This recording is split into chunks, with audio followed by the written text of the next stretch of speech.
नमस्कार दोस्तों। आज की इस वीडियो में हम पढ़ेंगे वास्तविक संख्याएं, जिसको इंग्लिश में रियल नंबर्स कहते हैं। तो ये वीडियो है वास्तविक संख्याएं का पार्ट 1। चलिए देखते हैं पार्ट 1 में हम क्या पढ़ेंगे। यूक्लिड विभाजन प्रमेयिका। चलिए थ्योरम देखते हैं एक यूक्लिड विभाजन प्रमेयिका का। प्रमेय 1.1 यूक्लिड विभाजन प्रमेय। दो धनात्मक पूर्णांक a और b दिए रहने पर ऐसी अद्वितीय पूर्ण संख्याएं q और r विद्यमान है कि a बराबर bq जमा r हो, जहां पर r 0 से बड़ा या बराबर है तथा r b से छोटा है।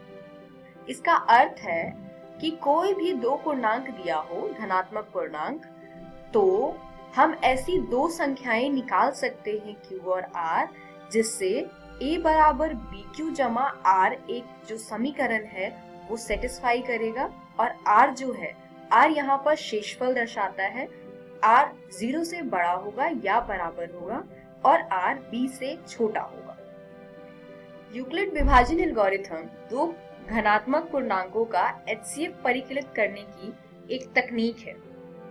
यानी HCF निकालने के लिए हम यूक्लिड विभाजन एल्गोरिथम का प्रयोग करते हैं। आपको याद होगा कि दो धनात्मक पूर्णांक a और b का HCF सबसे बड़ा धनात्मक पूर्णांक d है, जो a और b दोनों को विभाजित करता है। मतलब HCF, जिसको हम इंग्लिश में हाईएस्ट कॉमन फैक्टर कहते हैं, वो दो संख्याओं का वो सबसे बड़ा धनात्मक पूर्णांक होता है जो दोनों ही संख्याओं को पूर्ण रूप से विभाजित करता है।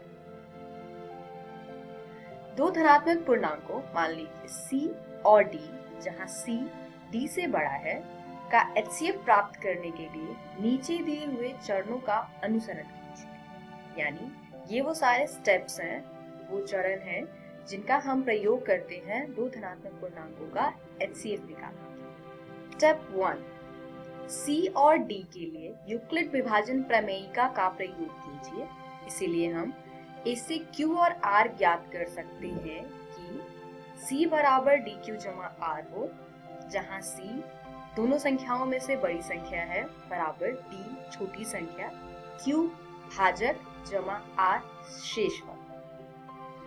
जो शेषफल है वो 0 से बड़ा या बराबर होगा तथा ये शेषफल d से छोटा होगा।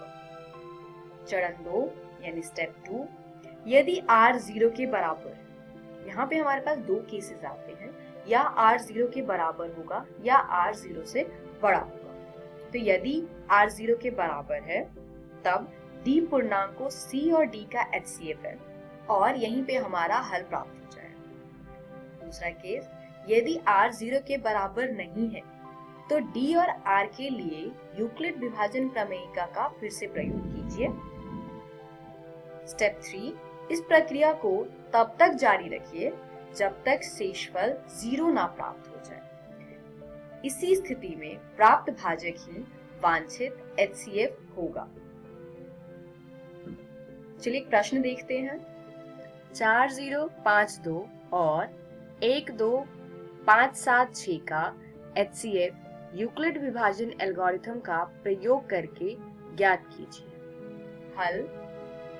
पहला चरण, यहाँ पे 12576 बड़ा है 4052 से, तो हम 12576 और 4052 पर यूक्लिड विभाजन प्रमेयिका का प्रयोग करेंगे और हमें प्राप्त होगा 12576 बराबर 4052 गुने में 3 जमा 420।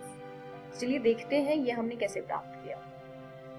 भाग का साइन बनाएंगे। जो इन दोनों में से बड़ी संख्या है उसको भाज्य के रूप में लिखेंगे तथा जो छोटी संख्या है उसको भाजक की जगह लिखेंगे और इसको भाग देंगे। 3 बार में ये आएगा 12156, तो घटाने पर हमें शेषफल 420 प्राप्त होता है।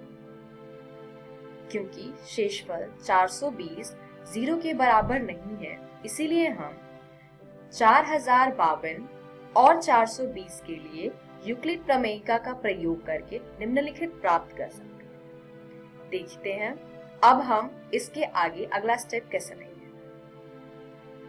ये हमारा पिछला आंसर है।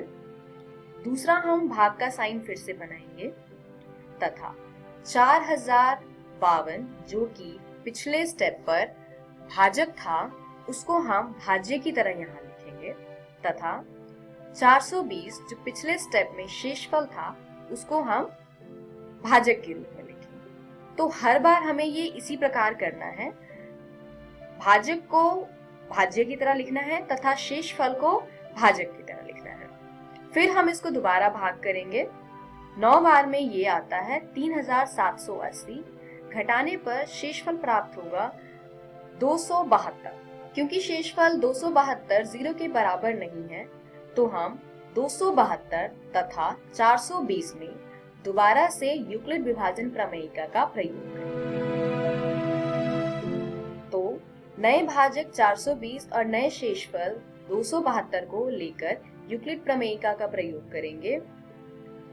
इससे हमें प्राप्त होगा 420 बराबर 272 गुने में 1 जमा 148। इसमें हम फिर 420 को भाज्य के रूप में लिखेंगे तथा 272 को भाजक के रूप में लिखेंगे तथा एक आया हमारा भागफल। इसको भाग देने पर शेषफल प्राप्त होता है 148। नए भाजक 272 और नए शेषफल 148 पर यूक्लिड विभाजन प्रमेयिका का फिर से प्रयोग करेंगे और ये हम तब तक करते रहेंगे जब तक कि हमारा शेषफल 0 नहीं आता। अब 148 और 272 को लेते हैं और आगे हल करते हैं।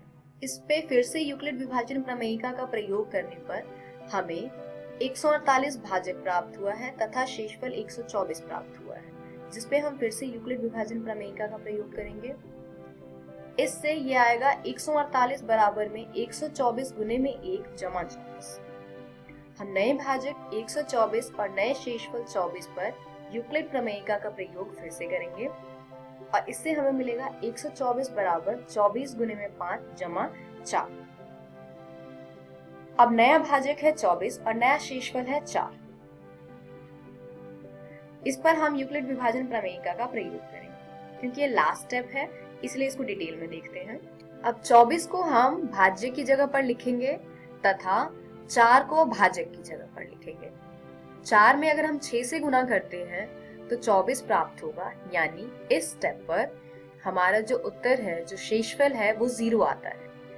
क्योंकि अब शेषफल 0 के बराबर आ चुका है तो इस स्टेप पे जो हमारा भाजक है यानी कि 4 वो इस प्रश्न का उत्तर है, यानी 4052 तथा 12576 का HCF 4 है। इस वीडियो में हमने सीखा यूक्लिड विभाजन प्रमेयिका। अगली वीडियो में हम देखेंगे अंकगणित की आधारभूत प्रमेय, भाज्य संख्या की परिभाषा तथा HCF और LCM।